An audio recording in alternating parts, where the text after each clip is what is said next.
Hello friends, you are most welcome on my YouTube channel Exam Munch for all classes। दोस्तों, मैं आप लोग को आज एक नया टॉपिक लेकर आया हूँ बताने के लिए, जिसमें बहुत ज़्यादा कन्फ्यूजन होता है। और जब भी एग्ज़ाम में इससे रिलेटेड क्वेश्चन आते हैं तो एक अलग तरीके का फेस करना पड़ता है और बहुत ही कन्फ्यूजिंग टाइप के सवाल इस पे फॉर्म होते हैं। आज कुछ चीज़ें हैं जिनके बारे में आपको मैं एकदम कंफर्म कर देना चाहता हूँ। एक बार आप देख लीजिएगा, कभी जीवन में नहीं भूलेंगे। और अगर इस कॉन्सेप्ट पे कोई भी सवाल आता है, कोई भी ऐसा एग्ज़ाम नहीं है जो इस कॉन्सेप्ट पे ना आए। मैं आज पूरा कॉन्सेप्ट बताऊँगा, कुछ क्वेश्चन भी बताऊँगा, उसके बाद आपकी रिस्पॉन्सिबिलिटी होगी कि आप क्या करें। आपके पास जो भी सोर्सेज होंगे क्वेश्चन के, उससे आप इस सारे कॉन्सेप्ट के क्वेश्चन लगाने की कोशिश करिएगा। देखिए, आज हमारा जो टॉपिक है क्या है, सेंटर ऑफ सर्कल, त्रिभुज का केंद्र। बहुत आपने पढ़ा होगा, जिसमें आपका देख रहे हैं सेंट्रॉइड है, इन सेंटर है, सर्कम सेंटर है और आर्थो सेंटर है। तो हिंदी में देख रहे हैं तो इसको केंद्रक बोलते हैं, इन सेंटर जिसको अंतः केंद्र बोलते हैं, सर्कम सेंटर और आर्थो सेंटर। ये देख रहे हैं परिकेंद्र और लंब केंद्र है। नाम सबका लगभग एक ही जैसा है, केंद्र सबके साथ लगा है, बस एक को थोड़ा सा छोड़ दिया जाए, लेकिन कंफ्यूजन बहुत ज़बरदस्त है, इस बात को याद रखिए। तो आइए सबसे पहले हम लोग क्या करते हैं, इसका जो पहला दिया हुआ है सेंट्रॉइड, इसके बारे में पढ़ेंगे और सेंट्रॉइड से रिलेटेड सारे कॉन्सेप्ट समझने की कोशिश करेंगे। एक चीज़ हम आपको ये बता दें, वैसे तो ये जो मैं बताने जा रहा हूँ ये ज्योमेट्री का पोर्शन है, लेकिन इस पे भी एरिया का क्वेश्चन आता है। एक्चुअली हम इस समय पढ़ा रहे हैं एरिया ऑफ ट्रायंगल, इस वजह से हमको ये बताना पड़ रहा है। तो हो सकता है कहीं पे अगर कुछ लिखे हम उसका प्रूफ ना बताएं, क्योंकि हमको ज्योमेट्री वाले चैप्टर में बताना पड़ेगा, लेकिन जहाँ जो ज़रूरत पड़ेगी वो हम बता देंगे, इस बात को ध्यान दीजिएगा। तो आइए सबसे पहले हम लोग सेंट्रॉइड के बारे में देखते हैं और इसको समझते हैं कि सेंट्रॉइड होता क्या है और कैसे कैसे क्या सारी चीज़ें होती हैं। तो अभी आप एक काम करिए, अभी आप इन तीनों को भूल जाइए। आपको अभी ना तो इन सेंटर समझना है, ना तो ये समझना है, ना तो ये, सिर्फ आपको किस पे फोकस होना है, सेंट्रॉइड पे। तो सेंट्रॉइड पहला हमारा जो टॉपिक होगा, इसी के बारे में हमको क्या करना है, समझना है। तो सेंट्रॉइड, जिसको आप केंद्रक भी कहते हैं और गुरुत्व केंद्र भी कहा जाता है। फिलहाल हम यहाँ केंद्रक लिख रहे हैं। ये केंद्रक के बारे में हमको क्या करना है, पढ़ना है। तो एक चीज़ मैं आपको और बता दूं, इससे पहले कि हम सेंट्रॉइड के बारे में बताएं, हम आपको मीडियंस के बारे में बताना चाहते हैं कि व्हाट इज मीडियन। मीडियन होता है जिसको माध्यिका कहते हैं। तो इसके बारे में समझिएगा कि ये होता क्या है। आपको मालूम है कि जो मीडियंस होते हैं ये ट्रायंगल में होता है। अगर कोई भी ट्रायंगल है, सपोज करिए, ध्यान से समझिए, एक बार समझिए, दोबारा यार उसको जो है रिवाइज करने की जरूरत ना पड़े। एबीसी हमारे पास एक ट्रायंगल है। ट्रायंगल है तो दिमाग में बहुत सारी बातें आना चाहिए। There are a lot of things comes in your mind कि अ ट्रायंगल है 3 एंगल, 3 वर्टिसेस, 3 साइड्स, ये सब तो आम बात है। और तीनों एंगलों का सम 180 डिग्री सब पढ़ते आए हो, अगर थोड़ा बहुत भी जानते हैं आप, तो ये सब आपको समझ में आना चाहिए।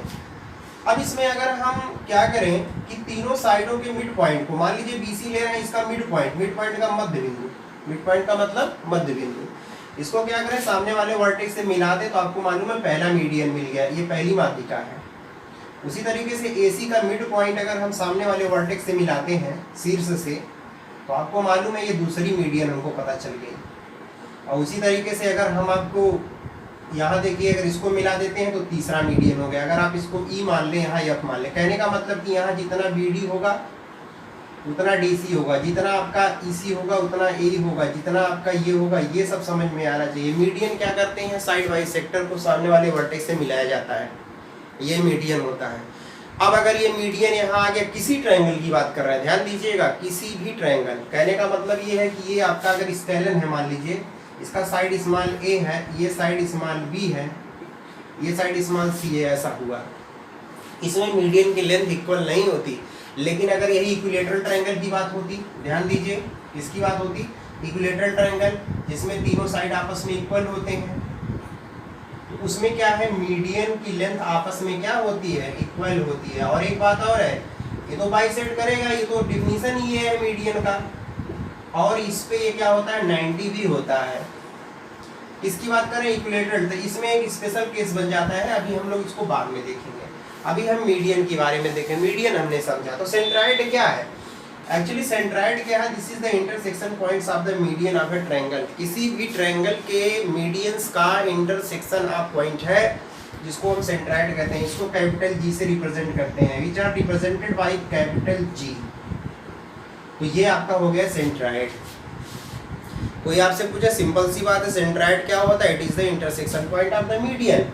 It is the intersection point of the माध्यिका। माध्यिकाओं का इंटरसेक्शन पॉइंट होता है, जहाँ पे तीनों एक दूसरे एक पॉइंट से पास होती हैं, वही मीडियन हो, वही सेंट्राइड हो जाता है। सिंपल सी बात है। अब ये मीडियन जब आप समझ में आ गया कि मीडियन यही होता है, तो अब आपके दिमाग में कितनी बातें आनी चाहिए वो मैं बताने जा रहा हूँ, उसको ध्यान से समझिए। जो आपका मेन है, इसमें क्या समझना है। तो अभी हमने कहा इसकी ज़रूरत नहीं है, अभी हम सबको हटा देते हैं और आपको मैं आगे बताता हूँ। थोड़ा ध्यान से इसको समझिए।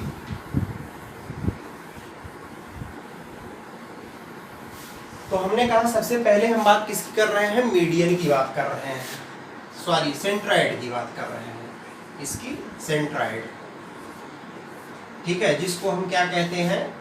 केंद्रक कहते हैं। अब अगर केंद्रक की बात आ रही है तो क्या क्या दिमाग में आना चाहिए? मैंने कहा ट्रायंगल है, ठीक है, ट्रायंगल है अपना, कोई प्रॉब्लम नहीं है, ट्रायंगल में ही होता है सेंट्राइड। अब हमने क्या किया कि एक मीडियन ड्रा किया एडी, आपको पता है ये बाइसेक्ट करेगा ही। यहाँ दूसरा मीडियन आपका ई है और एक मीडियन आपका क्या है? ये एफ है। कहने का मतलब ये इसके इक्वल है और यहाँ पे ये इसके इक्वल है। इतनी बातें दिमाग में आना चाहिए। ये आपका जी है। अब हम आपको ये बताएं कि अगर ये मीडियन है, इसमें तीन चीजें सबसे पहले आपको याद रखनी है, तीन बातों को। क्या? पहला, ध्यान से समझिएगा, बहुत इंपॉर्टेंट है, एक नंबर में भी सवाल पूछ लेता है तब भी लोग नहीं कर पाते हैं। क्या? AG upon G D equal to BG upon GE equals to CG upon GF. इसमें जो रेशियो होता है वो 2:1 का होता है। पहली बात आपको ये याद रखनी है। कहने का मतलब कि एजी और जीडी में जो रेशियो होता है 2:1 का होता है। उसी तरीके से बीजी और जीई में जो रेशियो होगा 2:1 का। उसी तरीके से सीजी और जीएफ में होगा क्या रेशियो? 2:1 का। कहने का मतलब ये हुआ, अगर हम आपसे कहें यहाँ पे कि एडी की लेंथ मान लीजिए 6 है, कितना है? 6 है, 6 सेंटीमीटर मान लीजिए, और आपसे ये पूछे बताओ भैया कि ये एजी की लेंथ कितनी होगी और जीडी की तो कितनी होगी, तो आप आराम से बता सकते हैं। 2 और 1 के रेशियो में डिवाइड करता है। इसका मतलब ये आपका 2x होगा तो ये x हो जाएगा और दोनों ऐड करोगे 6 हो जाएगा। तो 3x इक्वल टू कितना हो गया? ये 6x इक्वल टू 2 आ गया। इसका मतलब यहाँ पुट कर दोगे तो एजी मिल जाएगा। तो एजी हमारा हो गया 4 और जो जीडी है हमारा कितना हो गया? 2। तो आप देख रहे हैं 2 और 4, ये वैल्यू पता चल गया आपको आराम से। तो एक तो आपको ये समझ में आना चाहिए। उसी तरीके से जैसे एडी के लिए आप अप्लाई किए हैं, वैसे बीई के लिए अप्लाई कर सकते हैं, वैसे सीएफ के लिए अप्लाई कर सकते हैं। दूसरा जो आपको भाई इसमें याद रखना है, वो क्या याद रखना है, उसको मैं आपको बता रहा हूँ। देखिए अब हम क्या करने जा रहे हैं, यहाँ पे एजी अपान पूरा, देख रहे हैं, एजी अपान एडी, मतलब एजी अपान एडी इक्वल कर दीजिए बीजी अपान क्या? पूरा बीई। उसी तरीके से अगर यहाँ पे क्या लेते हैं, सीजी अपान व्हाट? सीएफ, तो ये 2:3 होता है, क्योंकि आपको मालूम 2 ये और 1 ये पूरा 3 हो गया, और आपको 2 ये मालूम है, तो एजी 2 हुआ और पूरा एडी 3 हो गया। उसी तरीके से देखिए ये 2 और ये 1 पूरा मिला देंगे 3, इसी वजह से 2:3 हो गया। एक तो आपको ये रेशियो याद होना चाहिए। जब ये याद रहेगा तो ये आराम से समझ में आ जाएगा, लेकिन आप इसको समझिए। अब अगर हम आपसे यहीं ये पूछें कि बताइए तीसरा जो रेशियो होगा वो क्या होगा, तो आप ही लोग हमको बताइए। इस बार हम जीडी ले रहे हैं, यहाँ पे जीडी अपान एडी। उसी तरीके से यहाँ देख रहे हैं, यहाँ ले रहे हैं हम कितना? GE और अपान पूरा कितना BE।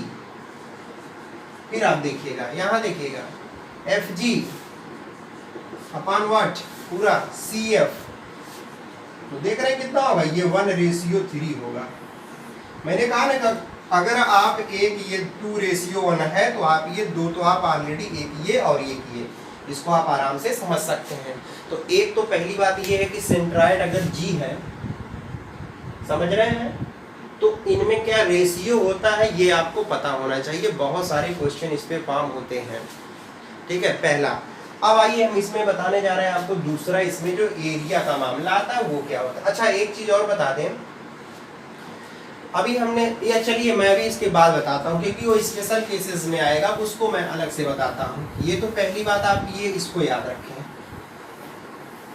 अब जो हमारा और एक चीज मैं आप बता दूं कि ज्योमेट्री में बहुत सारी ऐसी चीजें हैं जिनका प्रूफ नहीं है, जिसको एक्सियम कहते हैं। एक्सियम का प्रूफ नहीं है। आपको मालूम होना चाहिए कि ज्योमेट्री में बहुत सारे ऐसे स्टेटमेंट हैं जिनको दुनिया के तमाम गणितज्ञों ने क्या करके लिख दिया और अभी उसका प्रूफ ही नहीं मालूम है, सिर्फ मान लेते हैं कि ऐसा होता है। मैं आपको बता रहा हूँ, इस बात को ध्यान दीजिए। ऐसा मान लिया गया है, ठीक है, उन्होंने जो बात कह दिया तो प्रूफ नहीं मिला तो हाँ तो लिखते हैं बाई एक्सियम, मतलब उन्होंने ऐसा कहा था तो ऐसा होता है। तो हम लोग ये कंफ्यूजन की दुनिया में जी रहे हैं। तो जहाँ तक जिसका प्रूफ मिल सके करो, नहीं मिल सकता है तो क्या जरूरत है आर्वर्ड बनने की यार। सिर्फ काम भर का जानो, मैथ्स जान जाओ, आराम से कंपटीशन बीट कर जाओ। तो जब छोटी छोटी चीज़ें आप जान जाएंगे तो आराम से हो जाएगा। इस वजह से मैं कह रहा हूँ कुछ चीज़ों का प्रूफ नहीं होता, तो इसको ध्यान से मत समझिएगा इससे। अब ये कह दो कि यार ट्रायंगल के तीनों एंगलों का सम 180 डिग्री ही क्यों होता है, क्यों नहीं कुछ और हो गया, 270 होना चाहिए था, ठीक है, 95 डिग्री होना चाहिए था। अब ये तो सब उन लोगों ने कितना एंगल बना दिया, क्यों इतने को ही इतना एंगल माना, ये सब अलग बातें हो गई। आइए देखिए आगे। तो आज हम लोग अपने टॉपिक पे आते हैं। दूसरा टॉपिक हमको एरिया से रिलेटेड इसमें समझना है। अभी याद रखिएगा, अभी मैं सिर्फ और सिर्फ किसकी बात कर रहा हूँ, सेंट्राइड की बात कर रहा हूँ, उससे आगे कुछ और मत सोचिएगा।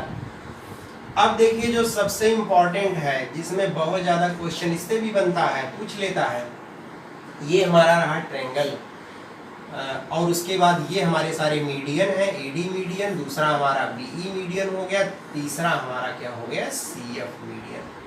दिस इज द जी का मतलब सेंट्राइड। इतनी बात आपको समझ में आनी चाहिए। अब इसमें एरिया में जो याद रखना है, आपको मैं पहले बता दूं, जो पहला आपको याद करना वो क्या है, जो एरिया ऑफ ट्रायंगल एडी, पहले मीडियन एडी ले रहे हैं, ध्यान से समझिएगा। जब मीडियन एडी ले रहे हैं, अभी भूल जाइए कि इसमें दो मीडियन और है, तो जो area of triangle AD B है वो इक्वल होगा एरिया ऑफ ट्रायंगल एडीसी। कहने का मतलब ये हुआ, आगे आप और लिख सकते हैं, half of area of triangle ABC. पहला पॉइंट, आप इस चीज को ध्यान दीजिए। ये क्यों कह रहा मैं आपको बताता हूँ। जैसे ये ट्रायंगल है, अभी हमने कहा सिर्फ मैं एक मीडियन की बात कर रहा हूँ, एडी की बात कर रहा हूँ। तो याद रखिएगा जो मीडियन होता है ना, किसी ट्रायंगल को दो इक्वल एरिया में डिवाइड करता है, सिंपल सी बात है। जैसे अगर ये पूरा 20 सेंटीमीटर स्क्वायर होता ना, तो जो आपका एडीबी है ना, ये आपका 10 हो जाता, और जो एडीसी है ना वो भी 10 होता। मीडियन क्या करता है, किसी ट्रायंगल को, मीडियन कोई दूसरा चीज नहीं, कहने का मतलब डी मिड पॉइंट होना चाहिए बीसी का। मीडियन किसी भी ट्रायंगल को दो इक्वल एरिया में क्या करता है, डिवाइड करता है। अब आप पूछेंगे क्यों, देखिए क्यों। दो तीन बातें हैं। एक चीज, अगर जब ऐसा है तो एक बात तो आपको समझ में आना चाहिए। मैं यहाँ दो बात कर रहा हूँ। जब एक्यूट एंगल ट्रायंगल होता है, याद रखिए एक्यूट एंगल ट्रायंगल, कहने का मतलब कि जिसका हर एक एंगल लेस देन 90 डिग्री हो। कोई एक्यूट एंगल ट्रायंगल हो तो इसकी हाइट कहाँ होती है, जल्दी बता दीजिए। ट्रायंगल के अंदर होगा हाइट, एल्टीट्यूड, लंब जिसको बोलते हैं। कोई ऑब्ट्यूज एंगल ट्रायंगल अगर होता है, मान लीजिए एबीसी ऑब्ट्यूज एंगल ट्रायंगल है, इसका मतलब इसकी हाइट जानते कहाँ होता है, आउटसाइड होता है, क्योंकि ये ऑब्ट्यूज एंगल ट्रायंगल है। इन दो बातों को पहले आप ध्यान दीजिए। पहला क्या, अगर आपके पास कोई भी एक्यूट एंगल है, if you have any acute angle, then height क्या होगा, जो height inside of the triangle होगा, और कोई ऑब्ट्यूज एंगल ट्रायंगल है तो उसकी हाइट हमेशा बाहर बनती है। इस बात को ध्यान देना है। यही दो कॉन्सेप्ट लगा करके मैं ये बताने जा रहा हूँ, आपको ध्यान से समझिएगा कैसे। अब मैं आपको यहाँ ये बताऊं कि कैसे दोनों की एरिया आपस में इक्वल होती है। मेन चीज हमको ये बात को समझना है, तो देखिएगा आप ध्यान से समझिए। यार सिंपल सी बात है, सिंपल सी बात तो ठीक है, लेकिन थोड़ा ट्रायंगल गड़बड़ बन गया, इसको सही बनाना है। तो देखिए यहाँ पे ये मैंने ट्रायंगल लिखा, इसको ए मत समझिएगा। ये हमारा रहा ट्रायंगल, यहाँ बन गया, मान लीजिए ऐसे। ए है, बी है, सी है, तो मिड पॉइंट कहीं यहाँ होगा भाई। मिला दो मिड पॉइंट को, मीडियन है। इसका मतलब है कि आपको यहाँ क्या शो करना है, हमको शो ये करना है कि जो एरिया ऑफ ट्रायंगल एडीबी होगा ना, एडीबी वो इक्वल होगा area of triangle ADC, area of triangle ADC के। यही हमको दिखाना है। अब एक काम करते हैं, जानते क्या करते हैं, यहाँ पे हम लोग यहाँ से एक परपेंडिकुलर ड्रा कर देते हैं। परपेंडिकुलर का मतलब आप समझ रहे हैं, लंब जो इसके साथ 90 का एंगल बना है, इसको ई मान लें। आइए अब पहले जब इसका हम अगर सोल्यूशन करते हैं, मान लीजिए इसको सॉल्व करते हैं, तो क्या करेंगे, हम आपसे पूछे एरिया ऑफ ट्रायंगल एबीडी कितना होगा, तो आप कहेंगे half base into height. Simple सी बात है, area triangle base into height होता है, हमने कुछ अलग नहीं लगाया है। तो हाफ बेस कितना भैया इसका बीडी है, चलो हाइट कितना भैया जल्दी बता दो, ए ही है। एक्यूट एंगल बन रहा था, समझिएगा, इक्वेशन 1 हो गया। अब उसके बाद हम आपसे कहें चलो भैया ये बताओ कि एरिया ट्रायंगल एडीसी कितना होगा, तो आप बोलेंगे सर हाफ बेस कितना हमारा डीसी है, और इसका हाइट मैंने कहा क्योंकि ऑब्ट्यूज बन रहा, हाइट आउटसाइड हो जाएगा ए सेकेंड, क्योंकि ये ऑब्ट्यूज एंगल बन रहा है। तो इसकी हाइट पूछेंगे तो ये देखिए पीछे हम लोग इस साइड को बढ़ाते हैं, फिर यहाँ से ड्रा करते हैं, तो हाइट ये हुआ। दोनों के लिए हाइट सेम है, ए यहाँ पर भी है, एडी यहाँ भी, मतलब यहाँ भी यही है, यहाँ भी यही है। एक चीज और समझिएगा, यहाँ हाफ यहाँ लगा हुआ, हाफ यहाँ लगा हुआ, क्या बीडी डीसी की इक्वल नहीं है? हाँ बिल्कुल है यार, क्योंकि मीडियन है तो जितना बीडी होगा उतने डीसी होगा। इसका मतलब ये होगा कि पहले का जो राइट साइड है ना, दूसरे के राइट साइड की इक्वल है। तो जब पहले का राइट साइड दूसरे के राइट साइड की इक्वल है, तो इसका मतलब क्या हुआ, पहले का लेफ्ट साइड दूसरे के लेफ्ट साइड की इक्वल हो जाएगा। तो it is implies that what area of triangle ABD equals to area of triangle ADC. यही तो मैं कब से बोल रहा था, कहने का मतलब कि दोनों इक्वल हो गया। और आपको मालूम है जब ये दोनों आपस में इक्वल हो गए, मतलब ये x ये भी x, तो मिला करके 2x, और 2x इक्वल्स टू पूरा है क्या बताइए, एरिया ऑफ ट्रायंगल एबीसी नहीं है? बिल्कुल है। तो x बराबर कितना हो जाएगा, ले जाकर 2 से डिवाइड कर दीजिए, एरिया ऑफ ट्रायंगल एबीसी। तो क्या देगा, x है क्या आपका, एबीडी है, ये बताइए क्या है, एडीसी है। दोनों एबीसी का हाफ है, मतलब दोनों हाफ हाफ है। तो इस कॉन्सेप्ट को दिमाग में एकदम बना लीजिए कि ऐसा भी होता है। बहुत सवाल पूछता है, मैं आपको बता दूं, सीधे एग्जाम में दे देता है और लोग समझ नहीं पाते हैं और एरिया निकालने लगते हैं। सिंपल से कह देगा कि एक ट्रायंगल है एबीसी, और बोल देगा चलो, कह देगा ये डी मिड पॉइंट है। ध्यान समझिएगा, बहुत तरीके से सवाल बनता है, कहा डी मिड पॉइंट है, इसकी एरिया दे दिया, मान लीजिए इसकी एरिया दे दिया, कह दिया मान लीजिए 10 सेंटीमीटर स्क्वायर है, पूछेगा find the area of ABC. अब आप कहेंगे यार ये 10 दिया है। अगर आप ये नहीं जानते हैं, if you don't know about this concept, तो आप बिल्कुल यहाँ अप्लाई नहीं कर सकते, इस बात की गारंटी है। लेकिन अगर आप जानते हैं ना, तो तुरंत डबल करके लिख देंगे। समझ रहे हैं ना? ऐसा ही नहीं बनता, बहुत सारे क्वेश्चन बनते हैं। इसी पे भी जाओ तो कम से कम 10 टाइप के सवाल बता दो। इस वजह से कॉन्सेप्ट को समझना बहुत जरूरी होता है। आप शॉर्टकट जानिए, नो डाउट, लेकिन शॉर्टकट के चक्कर में ना बहुत जल्दी जाने की कोशिश मत करिए, क्योंकि वो आपके लिए कहीं कहीं घातक हो सकता है। इस वजह से थोड़ा सा डीप जानना पड़ेगा। और आपको मैं ये भी बता दूं, शॉर्टकट उसी का लगता है एग्जाम में जिसको लॉन्ग कट आता है, अदरवाइज तुक्का नहीं, ये हो जाएगा, ये हो जाएगा, वो हो जाएगा, और फिर घर आके मिलाएं तो ये हो गया और वो हो गया। तो ऐसे भ्रम में बिल्कुल न रहें, हर चीज़ों को कॉन्सेप्ट के साथ समझने की कोशिश करें, ठीक है। ठीक है। और जब आप सीखेंगे तभी आप, तो इस वजह से देखिए कंपटीशन क्या है, कंपटीशन का ट्रेंड बदला है। अब वो जानते हैं कि रटी रटाई हुई चीज़ अप्लाई नहीं की जा सकती, इस वजह से मैं बिल्कुल मत रटिए, समझिए। कहीं कहीं चीज़ें को रटनी पड़ती है, जब जहाँ नहीं समझ में आता वहाँ ज़रूरी होता वहाँ रट लो, ठीक है। इस वजह से नहीं तो कॉन्सेप्ट को जानो, जब आप कॉन्सेप्ट को जानेंगे तभी आप सॉल्व कर पाएंगे, अदरवाइज ऐसे उलझे रह जाएंगे लेकर के। एग्ज़ाम में नहीं हो पाता, आप खुद जानते होंगे, हमें बताने की ज़रूरत नहीं है कि जब सलूशन नहीं निकलता, और आगे अभी और सवाल भी हैं तरह तरह के आते हैं, तो फिर कहते हैं चलो यार इसे ऐसे नहीं, ये हो सकता है तो वो सब हो ही सकता है, ठीक है। तो पहला मैंने ये रिलेशन आपको बताया, याद रखिएगा। दूसरा अब देखिएगा, दूसरा हम जो बताने जा रहे हैं, और क्या इसमें रिलेशन होता है। यहाँ पे 3 ट्रायंगल फॉर्म हो रहा है। एक हो रहा है एरिया ट्रायंगल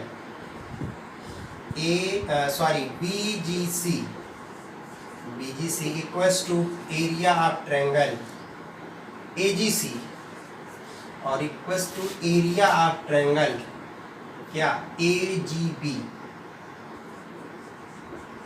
ये होता है 1/3 of area of triangle ABC। कहने का मतलब ये हुआ कि अगर हम आपसे ये कहें कि पूरे ट्रायंगल का एरिया मान लो 72 सेंटीमीटर स्क्वायर है, ध्यान दीजिएगा कितना, 72 सेंटीमीटर स्क्वायर बोला, और आपसे हम ये पूछे भैया ये बताओ हमको कि जो BGC है इसकी एरिया क्या होगी, तुरंत क्या करिए 3 से डिवाइड कर दीजिए। अभी हमने क्या बताया कि जो एरिया BGC, एक को हम पेंट कर दे रहे हैं, बाकी दूसरा आपको याद रहेगा, जिससे बाकी 2 ऑलरेडी समझ में।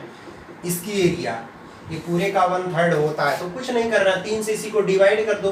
देखिए BGC यही है, 3 से डिवाइड करोगे कितना आएगा, 24 सेंटीमीटर। कहने का मतलब 24 ये हुआ, 24 ये हुआ, 24 ये हुआ। वैसे भी आप बताइए, अगर BGC पूरे का 1/3 है, कहने का मतलब 1/3 ये, उसी तरीके से AGC है, ठीक है, AB प्लस 1/3, उसी तरीके से AGB है, ये भी 1/3 पूरे का, और तीनों को जोड़ दो अगर, तो 3/3 दैट इज 1। कंप्लीट एक आया कि नहीं आया, और कंप्लीट एक का मतलब क्या होगा, पूरे का ट्रायंगल का एरिया हो गया। तो इतनी बातों को आपको समझने की जरूरत है। और दूसरा चीज मैं आपको बताऊं, अभी देखिए इसकी बात कर दिया, ये आपको याद होना चाहिए। अब हम आपको एक चीज और बताएं, अब सपोज करिए कि बात कर रहा है किसकी, सिर्फ इतने की, ये जो ट्रायंगल बन रहा है। अच्छा एक चीज याद रखिएगा, जो मैं इसके लिए अप्लाई कर रहा हूं वही आपका इस ट्रायंगल के लिए भी अप्लाई होगा, वही इस ट्रायंगल के लिए भी अप्लाई होगा। तो कोई एक को हम बता रहे हैं तो बाकी को आप समझ लीजिएगा कि उसके साथ भी ऐसा ही होगा। तो जब हम इसकी बात करें, देख रहे हैं जो सिर्फ इतना है BDG, ध्यान दीजिएगा क्या है आपका एरिया ऑफ ट्रायंगल BG और B। ये क्या होता है, ये 1/6 of area of triangle ABC होता है, एरिया ट्रायंगल ABC पूरे ट्रायंगल की एरिया का 1/6 होता है। इस बात को ध्यान दीजिएगा। कहने का मतलब अगर हम आपसे ये 72 दिया, इसका पूछे तो इसकी वैल्यू कितनी हो जाएगी, इसकी वैल्यू हो जाएगी 12। कितने का 12, क्योंकि 12 भी है और 12 भी है, दोनों मिलकर 24 हो जाएगा। तो इस बात को आपको याद रखना है। एक और जो सबसे इम्पोर्टेंट है वो चौथा है, उसको याद रखिएगा। बहुत पूछता है यार इस तरह, ऐसे मिलियन दे देगा और दुनिया भर का इसमें सवाल पूछता है कि इसकी एरिया बताओ, तो पता चला कभी इसकी पूछ लिया, इसका पूछ लिया, इसका पूछ लिया, उसके बाद कभी ये कहेगा कि बताओ एरिया BDGF का बताओ। मतलब अब इसका पूछ रहा है, देखिए इसका पूछ रहा है, देख रहे हैं ये इसका पूछ रहा है। तो याद रखिएगा इसमें भी एरिया ऑफ क्वाड्रिलेटरल, ध्यान समझिएगा, BDGF ये 1/3 of area of triangle ABC होता है, नीचे दिख रहा होगा। और लास्ट में हमने देखिए पहला बताया, दूसरा, तीसरा, चौथा और पांचवा जो बताने जा रहा हूं, इस बात को याद रखिएगा। इसी का जो सेम क्वाड्रिलेटरल है, अगर इसी का पूछे कि एरिया ऑफ क्वाड्रिलेटरल BDGF, ये 2/3 ऑफ होता है एरिया ऑफ ट्रायंगल ADB का, ADB का 2/3 होता है। तो आपको इन सारी बातों को याद रखना है, इसको, इसको, इसको और इसको। तो एरिया से भी इस तरह बहुत सारे क्वेश्चंस क्या होते हैं, फॉर्म होते हैं, जिसको मैंने आपको यहाँ पे बताया। अब हम थोड़ा सा इसमें आपको ये जो मैंने लिखा है इसके बारे में थोड़ा सा डिटेल बताने की कोशिश करते हैं, ठीक है। इस चीज़ को थोड़ा सा आपको याद करना पड़ेगा। अभी ये आगे इसका प्रूफ मिलेगा। एक का हमने प्रूफ बता दिया, लेकिन फिर भी मैं थोड़ा सा कोशिश कर रहा हूँ यहाँ पे जहाँ तक पॉसिबल हो वहाँ तक मैं आपको बता दूँ। बाकी तो आपको जो है जब ज्योमेट्री वाला चैप्टर पढ़ाएंगे उसमें जब एरिया का चैप्टर पढ़ाऊंगा, जब क्वाड्रिलेटरल या ट्रायंगल पढ़ाएंगे तो उसमें पूरा डिटेल्स बताएंगे। इस वजह से अभी सिर्फ इतना जानते रहिए, क्योंकि इस पे क्वेश्चन आता है, मैं सिर्फ उतना सिखाने की कोशिश कर रहा हूँ। देखिए भाई, अभी हमने क्या कहा था कि ये है हमारा मीडियन, ध्यान समझिएगा। ट्रायंगल है और ये सब मीडियन, इसमें ये डी है, ये आपका ई है, ये आपका ई है, ठीक है। और यहाँ पे ये जी। एक चीज मैंने कहा, ये एक्स होगा ते भी एक्स होगा एरिया में, ये वाई होगा ते भी वाई होगा, ये जेड होगा ते भी जेड होगा। दिक्कत नहीं होना चाहिए। देखिए, इसका और इसका भी हमने आपको बताया प्रूफ। अब आप थोड़ा सा इसको समझिए और ये सब समझिए कैसे होता है। अभी एक चीज बताइए, यहाँ पे एक बात आपको यहाँ ये समझना चाहिए, जो हमारा एरिया BGC था, एरिया ट्रायंगल BGC था, वो क्या था, 1/3 ऑफ एरिया ट्रायंगल ABC, यही था ना। ऊपर वाला लाइन लिखा देखिए, BGC जो है 1/3 ऑफ ABC है।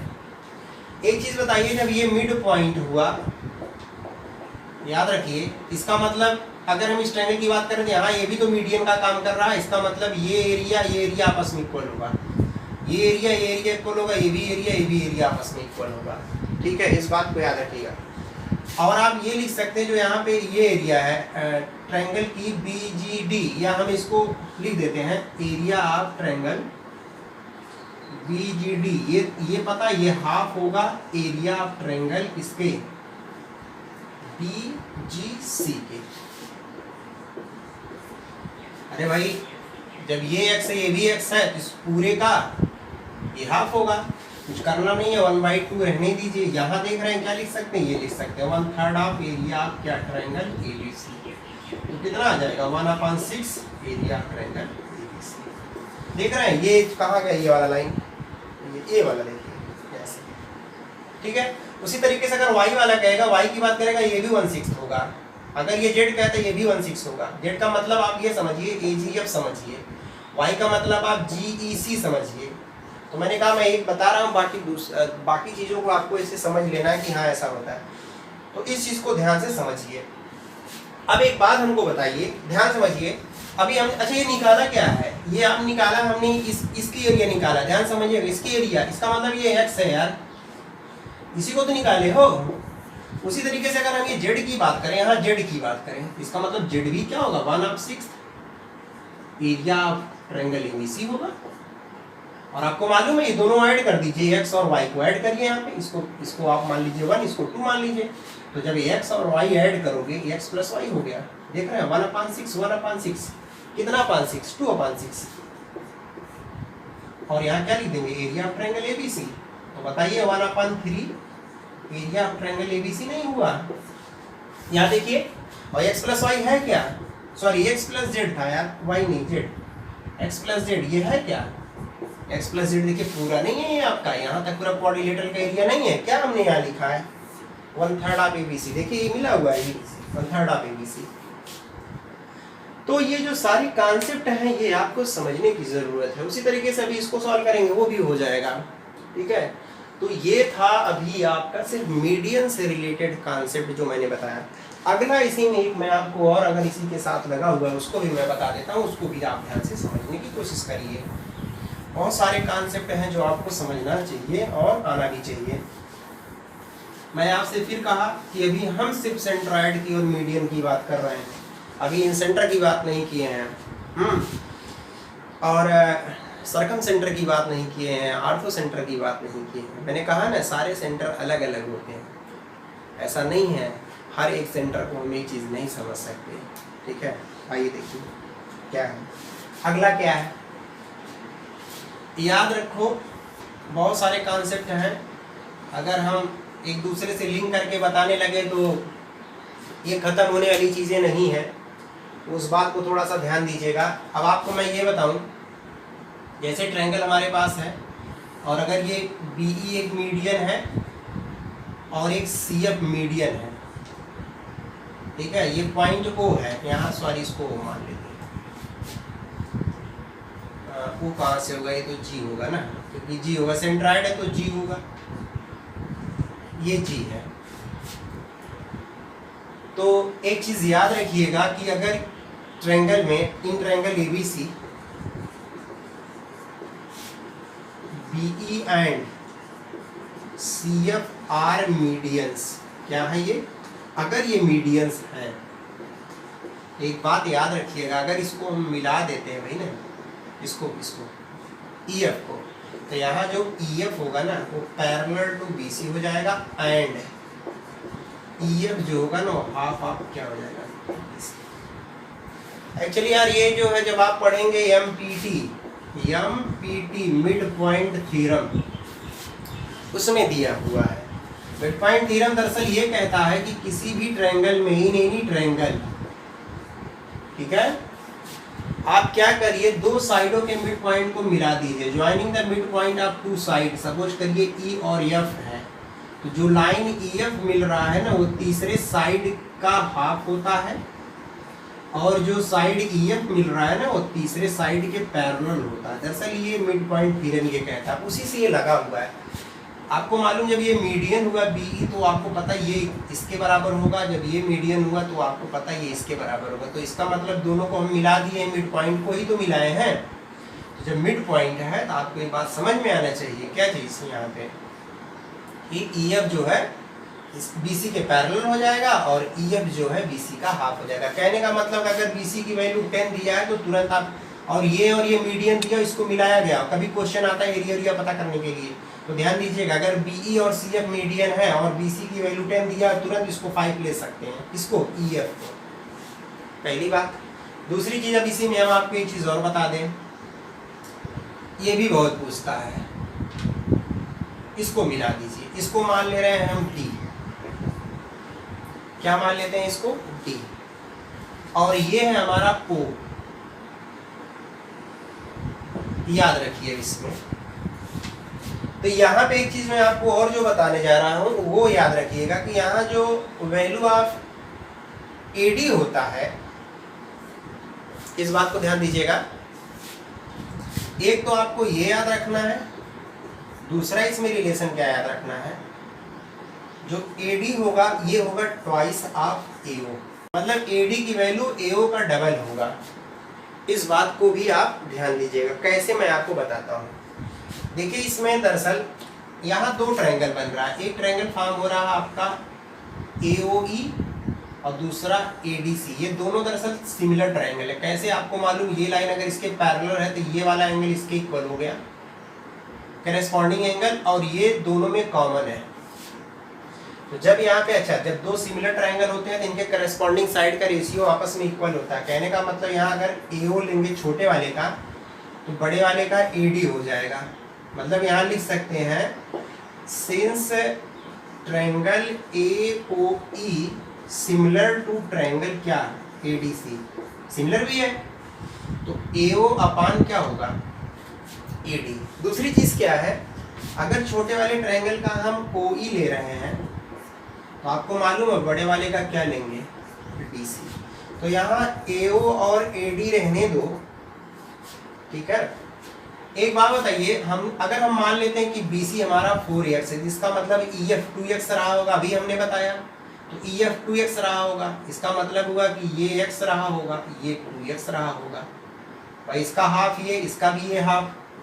तो आप याद रखिए यहाँ पे, यहाँ x रख दीजिए, यहाँ 2x रख दीजिए, कैंसिल हो गया, क्रॉस मल्टीप्लाई कर दीजिए, तो AD equals to twice of AO। इस पे भी क्वेश्चन फॉर्म होता है, इसको भी याद रखिएगा, ठीक है। तो ये आपका एक कॉन्सेप्ट और भी था। अब हम इसमें थोड़ा सा कुछ और बताने की कोशिश करते हैं। मैंने कहा कि ये, हाँ, अब इसमें इक्विलेटरल ट्रायंगल से थोड़ा सा हम आपको याद सिर्फ दिला दें, आप इक्विलेटरल ट्रायंगल को याद रखिए, उसके बाद जो है फिर हम लोग क्वेश्चन को देखेंगे। इसमें भैया देखो, अभी हम लोग मीडियन उडियन की बात कर लिया, बहुत सारी बातें समझ लिया, कैसे कैसे क्या होता है, बहुत काफ़ी चीज़ें मैं बताने की कोशिश किया। जब यार इक्विलेटरल ट्रायंगल की बात आती है तो 2-3 बातें यार आपको याद रखना है। जैसे मान लो जब इक्विलेटरल ट्रायंगल है, इक्विलेटरल ट्रायंगल का मतलब सभी साइड आपस में इक्वल होते हैं, कोई प्रॉब्लम नहीं है। तो ये मीडियन है, ये भी मीडियन है, ई है, और आपका ये भी मीडियन है। सेंट्रॉइड ये भी होगा, ऐसा नहीं है कि सेंट्रॉइड नहीं होगा अगर इक्विलेटरल हो गया। ये सेंट्रॉइड है, यहाँ पे ये इसके इक्वल है, ये इसके इक्वल है, और ये इसके इक्वल है। मीडियन यही होता है, इंटरसेक्शन ऑफ पॉइंट 2 और 1 के रेशियो में ये भी डिवाइड करेगा, सब कुछ वही होगा। बस सिर्फ इसमें याद रखना है क्या, जब इक्विलेटरल ट्रायंगल होता है ना, तो एक तो BD इक्वल्स टू DC आपका है, लेकिन BD परपेंडिकुलर टू क्या हो जाता है मालूम है, सॉरी, AD जो परपेंडिकुलर हो जाता है BC। एक बात आपको ये भी याद रखना है। अच्छा, उस समय ऐसा नहीं था कि परपेंडिकुलर होता है, ये कब होता है कि फॉर इक्विलेटरल ट्रायंगल, अगर ये इक्विलेटरल ट्रायंगल दिया है तब, इक्विलेटरल ट्रायंगल की बात कर रहा है तो ऐसा होगा, बाकी सब में वही होगा। जैसे आपने देखा कि ये एरिया जो होता था पूरे का 1/6 होता था, ये जब पूरा मिला दिया तो पूरे का 1/3 होता था। फिर हमने देखा ये वाली एरिया और ये वाली एरिया, ये सब पूरे का क्या है, 1/3 है। तो इस तरीके से बहुत सारे क्वेश्चन फॉर्म होते हैं। तो जब इक्विलेटरल ट्रायंगल की बात आए तो ये याद होना चाहिए। और आपको क्या होता है, ये आपको पता है 60 होगा, ये भी 60 होगा, ये भी 60 होगा। तो जब इक्विलेटरल ट्रायंगल की बात आती है तो बहुत सारी चीज़ें हमारी क्या हो जाती हैं, क्लियर हो जाती हैं, तो उसमें दिक्कत की बात नहीं है, ठीक है। और आगे अभी इस पे जो क्वेश्चंस फॉर्म होंगे उसके बारे में हम लोग देखेंगे और उसके बारे में हम आपको बताएंगे भी। तो अभी सिर्फ इतना समझने की कोशिश करिए। तो ये हमारा था क्या, ये हमारा था सेंट्रॉइड से रिलेटेड कॉन्सेप्ट। आइए अब यहाँ पे हम लोग इन सेंटर के बारे में देखते हैं, क्योंकि अब हमारा जो टॉपिक क्या है वो है अंतःकेंद्र। अभी इससे पहले हम लोगों ने सेंट्रॉइड देखा जिसको केंद्रक कहते थे। तो इन सेंटर में आप सबसे पहले समझिए इन सेंटर क्या होता है। अगर हमारे पास कोई ट्रायंगल है ABC, इस एंगल का बाइसेक्टर, बाइसेक्टर का मतलब 2 इक्वल पार्ट, कहने का मतलब जितना एंगल आपका, अगर ये x है तो ये भी x है, उसी तरीके से एंगल B का बाइसेक्टर, कहने का मतलब अगर ये y एंगल है डिग्री तो ये भी y, इसको मान लेते हैं B। और वैसे ही आपका C का बाइसेक्टर, कहने का मतलब ये Z तो ये Z, यहाँ एंगल बाइसेक्टर, इसको यार जिस पॉइंट पे मिलते हैं उसको बोलते हैं इन सेंटर, जिसको I से दिखाते हैं। सिंपल सी बात है। Angle bisector of A triangle, अगर हम तीनों ट्रायंगलों का एंगल बाइसेक्टर ड्रा करें और तीनों जिस पॉइंट से पास होंगी उसको बोलते हैं इन सेंटर,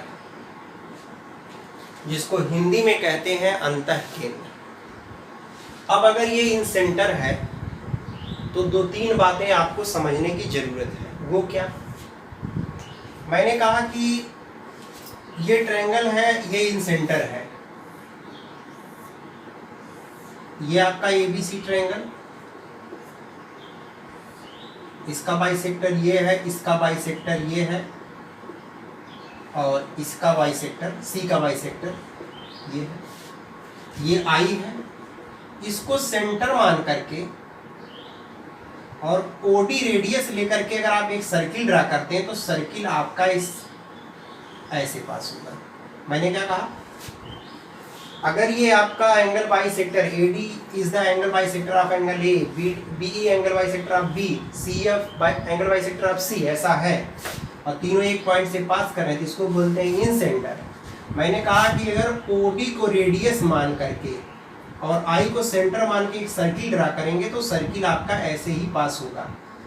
यहाँ पे ई पे टच करेगा, यहाँ इसको टच करेगा, यहाँ पे इसको टच करेगा, और इसी को बोलते हैं इन सर्किल। क्या बोलते हैं? इन सर्कल बोलते हैं, अंतःवृत्त जिसको कहते हैं। तो याद रखिए, इसका मतलब हुआ कि ये रेडियस का काम करने लगेगा, जिसको हम स्मॉल आर से दिखाएंगे। तो सबसे पहली बात आपको ये समझ में आना चाहिए कि जब इन सर्किल की बात करता है कभी अंतःवृत्त, और कभी कभी सरकम सर्किल की बात करता है जिसको हम परिवृत्त बोलते हैं। इन दोनों में बड़ा कंफ्यूजन होता है, ठीक है। तो कभी कभी लड़के क्या करते हैं कि जो सरकम सर्कल मतलब परिवृत्त का जो कॉन्सेप्ट होता है वो इन सर्कल वाले में लगा देते हैं, और यहीं से काम होता है खराब। तो जब इन सर्कल की कहीं बात आए तो सिर्फ 2-3 बातें आपको ध्यान में देना है। सबसे पहला क्या कि जो लाइन एडी है, बीई है और सीएफ है, ये सब तीनों एंगलों के बाइसेक्टर है। तो दिमाग में तुरंत आना चाहिए कि ये वाला एंगल इसके बराबर होगा, ये वाला एंगल इसके बराबर होगा, और ये वाला एंगल इसके बराबर होगा। ये सब आपस में इक्वल होंगे। दूसरी चीज, ये आई है, मैंने कहा ये रेडियस, ये रेडियस, ये रेडियस। इस स्मॉल आर इसलिए लिए हैं क्योंकि यहाँ पे इन सर्किल है। कैपिटल आर लेंगे कब? जब ये आपका सरकम सर्किल होगा। तो इसका मतलब ये हुआ कि I D equals to I E equals to I F होगा, क्योंकि ये आपका क्या है? रेडियस है, स्मॉल आर के इक्वल हो जाएगा। पहला बात तो ये याद रखना है। दूसरी बातें आपको याद क्या रखना है वो भी मैं आपको बता दूं। ये तो सब आर के इक्वल हो गया। दूसरी बात ये है कि मैंने कहा ये इसका बाइसेक्टर होता है। A D bisector of angle A, BE bisector of angle B, C F bisector of angle C. वो बात याद रखनी। एक बात और समझिए, अगर मान लीजिए ये स्मॉल है, इसकी लेंथ दिया है, ये बी है और ये सी है, तो याद रखिएगा इसमें एक रिलेशन और होता है। एक तो ये पहला, और दूसरा रिलेशन क्या होता है मैं वो बता दूं। जो ए बी अपान ए सी होता है वो इक्वल होता है B D upon D C. कहने का मतलब ये इट इज इम्प्लाइज दैट कि B D upon D C equals to हम यहाँ पे सी अपान बी भी लिख सकते हैं। इस बात को भी आपको ध्यान देना है। एक्चुअली ये है किस पे? ये आपका है angle bisector theorem. Angle bisector theorem, जब आप एंगल बाइसेक्टर थ्योरम पढ़ेंगे ना तो उसमें पता चलेगा, क्योंकि ये ज्योमेट्री का क्लास तो है नहीं, इस वजह से हम इसको बता नहीं रहे। जैसे ए बी सी एक ट्रायंगल है और एक लाइन हमने ए डी ड्रा की है जो एंगल ए का बाइसेक्टर है, तो यहाँ पे एक रिलेशन होता है कि A B upon A C equals to B D upon क्या होता है? डी सी होता है। इस बात को याद रखिएगा। ये एंगल बाइसेक्टर थ्योरम से लिखा गया है, वही हमने इसमें क्या किया है? अप्लाई किया है। दूसरी चीज जो सबसे इम्पोर्टेंट, तीसरी चीज जो सबसे इम्पोर्टेंट बताने जा रहे हैं भाई, उसको याद रखिएगा। क्या कि अगर मान लीजिए, ध्यान से समझिएगा, अब यहाँ जैसे हम यहाँ पे एक सर्कल ड्रा कर देते हैं, तो थोड़ा सा ये रफ करना पड़ेगा। अभी देखिए, तीसरा जो सबसे इम्पोर्टेंट है, ये इन सर्किल हो गया, ये लेंथ ए है, ये लेंथ बी है, ये लेंथ सी है, ये सब रेडियस है। अगर तीनों साइडों का लेंथ पता हो, क्या मैंने कहा? If the length of the sides are given of the triangle, ऐसा है तो याद रखिए जो स्मॉल आर होता है इसकी वैल्यू जो होती है वो क्या होती है कि डेल्टा अपान एस। डायरेक्ट इससे हम लोग निकालते हैं। दरअसल अभी हम बताते हैं ये कैसे। जैसे देखिए, आपको हमने ये कहा कि डेल्टा, अच्छा डेल्टा है क्या? ये जो डेल्टा बना हुआ है ये है आपका एरिया ऑफ ट्रायंगल ABC, अगर इस डायग्राम को ले रहे हैं। और यस क्या है? यस आपको पता है तीनों के साइडों को सम का हाफ होता है यस, जो कि पहले वीडियो में खूब बताए थे इसको। तो डायरेक्ट ऐसे ही पता होता है। जैसे मान लीजिए कभी कभी होता क्या है, मैं इसको बताऊंगा आपको, उस चीज को समझिए। इसको ये सब आप नोट कर लिया करिए साथ में। देखिए यही हमने लिखा है कि जैसे मान लीजिए कहीं ये दे दे कि आपका एक ऐसे ट्रायंगल दे देगा ABC, और ये लेंथ दे दे 2, 3, मान लीजिए 4, 5 ऐसे कुछ दे दिया, और डायरेक्ट आपका इन सर्किल दे दिया, ये आई अपना है यहाँ पे, और आपसे पूछे कि भैया ये बताओ कि एरिया ऑफ सर्कल क्या होगा, तो जब आप r पता रहेगा स्मॉल r, अगर r पता रहेगा तभी ना हम पाई r स्क्वायर लगाएंगे एरिया का फार्मूला, क्योंकि area equal to pi r square होता है। तो जब हमको r नहीं पता रहेगा तो कहाँ से निकालेंगे, इस वजह से हमको सबसे पहले r निकालना पड़ेगा। तो r कैसे निकलता है उसी के लिए मैं आपको ये बता रहा हूँ।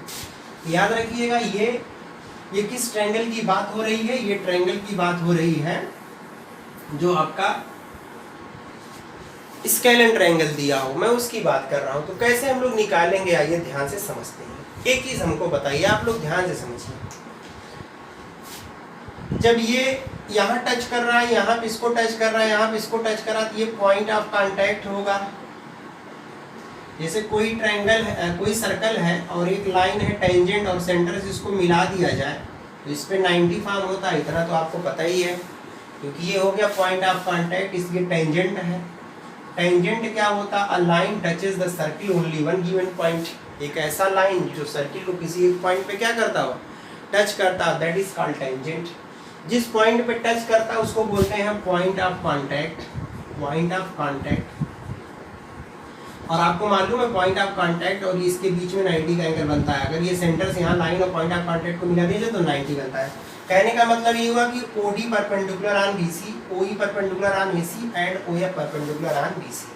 अब आप हमको थोड़ा यहाँ बताइएगा, हम यहाँ एक चीज लिख रहे हैं क्या, एरिया ऑफ ट्रायंगल B, इसको मान लेते हैं I, BIC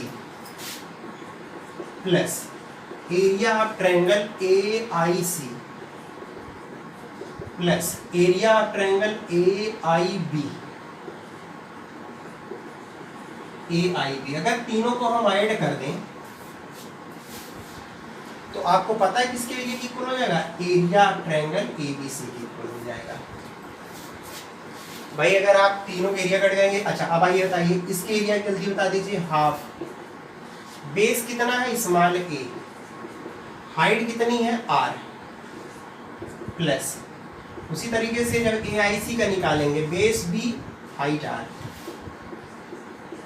उसी तरीके से जब AIC का निकालेंगे, half base c height r equal to, जिसको हमने मान लिया कि एरिया, इसको हम लोग डेल्टा से दिखाते हैं, क्या चीज, डेल्टा, क्योंकि यहाँ डेल्टा की बात कर रहा है तो डेल्टा लिख दिया। एक काम करिए, आप यहाँ से देख रहे हैं r कॉमन ले लीजिए तो बचेगा क्या पता है आपको, यहाँ मिलेगा a plus b plus c by 2, बाद में एलसीएम ले लेंगे, अंदर यही बचेगा, यहाँ बच जाएगा डेल्टा, डेल्टा मतलब एरिया, और आपको r इंटू ये पता है ये s है, ये क्या है पूरा s, क्योंकि s इक्वल टू क्या होता है, s इक्वल टू होता है a plus b plus c by 2, ये लिख दिया, इक्वल्स टू क्या, delta, then r equals to delta upon what, yes. तो देख रहे हैं ये इसका क्या है, इसका ये डेरिवेशन है जिसको आप समझ सकते हैं, ठीक है। तो ये है क्या, हाफ पेरीमीटर ऑफ ट्रायंगल, ये तो है a plus b plus c by 2, बात समझ रहे हैं। अब ये बातें अगर आपको समझ में आ रही हैं तो मैं आपको, अब ये तो किसी भी ट्रायंगल के लिए था, लेकिन इसी में हम अगर इक्विलेटरल ट्रायंगल जोड़ दें तब क्या होगा, उसको भी आप यहीं देख लीजिए। अगर हम इसी में इक्विलेटरल ट्रायंगल कहें, इक्विलेटरल ट्रायंगल दिया हो, उसमें इन सर्किल की बात हो रही हो, अब यहाँ कॉमन सेंस यूज करना है, आपको ये बात समझ में आनी चाहिए। इसका बाइसेक्टर ड्रा किया, इसका बाइसेक्टर ड्रा कर दिया, इसका बाइसेक्टर ड्रा कर दिया, ये डी ले रहे हैं यहाँ पे, मान ये बाइसेक्टर है, सब पता ही है क्योंकि इन सेंटर वही होता है, बाइसेक्टर ही। अच्छा ये आई है, अभी हमने कहा जब सर्किल नहीं ड्रा कर रहा है, इसके अंदर सर्किल होगा, तो ये आर हो गया। एक बात बताइए, ये 90 है ना, सही है, कोई प्रॉब्लम नहीं है। चलिए ये 90 है और आपको ये भी मालूम है कि ये पूरी लेंथ क्या है, स्मॉल a है, इसमें भी दिक्कत नहीं है। अब सपोज कर लीजिए, मान लीजिए कि इसमें क्या होगा, अच्छा ये आर, ये कितने का एंगल होगा, 30 डिग्री का, क्यों, क्योंकि आपको पता है ना पूरा 60 है, बाइसेक्टर है तो 30 डिग्री हो जाएगा। अब मान लीजिए हमको साइड नहीं पता है, इसको हम रफ कर देते हैं। इक्विलेटरल ट्रायंगल है, देखिएगा क्या दिया है आपका, ये दे दिया कि भैया ये जो इन सर्कल बन रहा है उसका रेडियस मान लो 2 है, वैल्यू लेकर के बताते हैं ज़्यादा सही रहेगा। और आपसे ये कह दे कि सिर्फ रेडियस दिया हुआ है कितना, 2 सेंटीमीटर, इक्विलेटरल ट्रायंगल की बात कर रहा है, और पूछे कि चलो भैया इक्विलेटरल ट्रायंगल के एरिया बताओ, कैसे निकालेंगे, बात समझ रहे हैं। तो आप यहाँ देख रहे हैं, एक चीज और समझने की जरूरत है, इक्विलेटरल ट्रायंगल, जब हम लोग इक्विलेटरल ट्रायंगल की बात करते हैं तो ये इसको बाइसेक्ट भी करता है, इसका बाइसेक्टर ड्रा करेंगे तो बाइसेक्ट भी करेगा। कहने का मतलब जानते हैं, अगर पूरा आपका a है तो ये आपका a/2 होगा, या अगर हम इसको x मान लें, डबल कर देंगे तो पूरा पता चल जाएगा। अब आप हमको ये बताइए, अगर ये 2 है, ये x है, और राइट एंगल ट्रायंगल आपने पढ़ा होगा पाइथागोरस थ्योरम में, कि अगर पाइथागोरस थ्योरम है, इसको परपेंडिकुलर बोलते हैं, इसको बेस, ये हाइपोटेनस होता है, ये 90 डिग्री होता है, तो P/B जो रेशियो होता है, P/B, उसको इस एंगल के लिए क्या बोलते हैं, tan ऑफ C बोलते हैं। तो अगर यहाँ हम लोग tan 30 लगा दें, यहाँ पे देखिएगा, तो tan 30 लगाएंगे तो हमको आराम से वैल्यू पता चल जाएगी। कैसे, देखिए, अगर हम tan 30 लगा दें तो परपेंडिकुलर टू, या मान लो नहीं पता होता, r पता होता, रहने दो, r ही रहने दो, और यहाँ लग देते क्या, x, tan 30 की वैल्यू 1/√3 r/x। तो आप क्या देख रहे हैं यहाँ पे, x = √3r, x मिल गया, और इसी x का डबल कर देंगे तो पूरा BC पता चल जाएगा। तो इसका मतलब अगर हम BC की वैल्यू पूछें तो 2√3 क्या, r, डायरेक्ट इसमें रख देंगे। अगर यही r की वैल्यू दिया रहता, कुछ भी दिया रहता, मान लीजिए 2 दिया रहता, इसको मैंने थोड़ा बहुत ज़्यादा इधर लिख दिया। अब यहाँ पे देखिएगा, अगर हम BC की वैल्यू पूछे तो डबल हो जाएगा, तो 2√3r हो जाएगा। अब हमने कहा भैया कि अगर इस क्वेश्चन में r की वैल्यू दिया, मान लो r2 दिया है, तो यहाँ r2 रखोगे तो 4√3 हो जाएगा, तो पूरा BC की वैल्यू पता चल गया। और BC की वैल्यू पता चल गया तो एरिया क्या होता है, √3/4a² होता है, और पूरा a का मतलब पूरा BC की वैल्यू पता चल जाएगा, यहाँ रख देंगे, एरिया निकल जाएगा। तो ये इस जो होता है, ये आपका स्पेशली जो है इक्विलेटरल ट्रायंगल में ऐसा अप्लाई होता है। तो कुछ स्पेशल केसेस हैं जिसके बारे में आपको समझने की ज़रूरत है। तो मैंने आज इन सारे कॉन्सेप्ट के बारे में बताने की कोशिश किया। अब अगली वीडियो में हम आपको सर्कम सेंटर और आर्थो सेंटर के बारे में बताएंगे, और भी कुछ कॉन्सेप्ट है उससे रिलेटेड चीज़ों के बारे में बताएंगे। तो उसको आप ध्यान से, अभी पहले तो आप इसको अगर एक बार समझते हैं, नहीं समझ में आता है, दूसरी बार देखिए, नहीं समझ में आता है, फिर एक बार देखिए, जितनी बार न समझ में आए उतनी बार देखिए। और अगले वीडियो में हम आर्थो सेंटर और सर्कम सेंटर लेकर के आपसे फिर मिलेंगे। और अगर आपको ये वीडियो पसंद आया तो इसको लाइक करना, सब्सक्राइब करना और शेयर करना बिल्कुल ना भूलें, क्योंकि इससे थोड़ा सा हमको भी क्या होता है कि हौसला मिलता है, हमारा भी मन करता है कि कुछ अच्छा करने के लिए आप लोगों को मैं कुछ बता सकूं। तो इस वजह से दोस्तों, अगर आपको ये वीडियो ठीक लगा हो तो लिखिए, कुछ कमियां हैं तो उसको भी लिखिए, मतलब जैसा भी आपको समझ में आता है आप वैसा करिए, हम आपकी हेल्प ऐसे करते ही रहेंगे, कोशिश हमारी यही है। और बाकी चीज़ों को आप समझिए, देखिए इसमें क्या होता है, और इस कॉन्सेप्ट पे जो भी आपके पास मटेरियल है उससे क्वेश्चन सॉल्व करने की कोशिश करिए। अगले वीडियो में आपसे फिर मिलेंगे, तब तक के लिए नमस्कार, बहुत बहुत धन्यवाद।